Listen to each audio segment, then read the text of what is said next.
మన దేవుని మందిరపు ద్వారములను మూసివేసి దీపములను ఆర్పివేసి. దీపం వెలిగిస్తుంది కదా, ఇప్పుడు నీకు వెలిగించేది ఏంటి? వాక్యమే కదా. వాక్యాన్ని నీలో నుండి రాకుండా, నీవు వాక్యం దగ్గరికి రాకుండా ఆనాడు వాళ్ళు దీపాలు ఆర్పేస్తే వాక్యంలో లేని నువ్వేం చేస్తున్నావు? నీలో వాక్యాన్ని ఆర్పేసుకుంటున్నావు.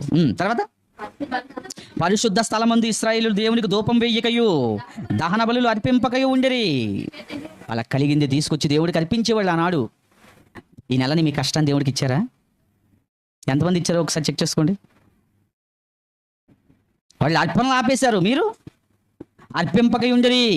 అందుచేత ఇవేమీ జరగటం లేదు గనక యెహోవా యూదా వారి మీదను యెరూషలేము కాపురస్తుల మీదను కోపించి ఏవి ఆపేశారో, ఏవి మానేశారో, ఏవి పాడు చేశారో, ఎవరిని నిర్లక్ష్యం చేశారో అలా చేయటం వల్ల వాళ్ళ మీదకి వచ్చింది ఏంటి? నీ మీదకి వచ్చేది ఏంటి? నా మీదకి వచ్చేది ఏంటి? కోపం వస్తుంది కదండి. చెప్పండి మీరు. కోపం వస్తే ఫస్ట్ డొక్కమాడిపోద్ది. కోపం వస్తే ఫస్ట్ నీ జీతం చినిగిన సంచులు వేసినట్టు అయిపోద్ది. కోపం వస్తే ఫస్ట్ అనారోగ్యం వచ్చేస్తుంది. కోపం వస్తే ఫస్ట్ మనశ్శాంతి పోద్ది. దావీదు గారు మాట్లాడుతూ, అయ్యా నేను ఎప్పుడు నీ మందిరంలో ఉంటానయ్యా అన్నాడు. ఎందుకు? మనిషి బయట ఉంటేనే డేంజర్, బయట ఉంటేనే సమస్యలు. మందిరంలో దేవుడికి దగ్గరగా ఉంటే ఏ సమస్య రాదు.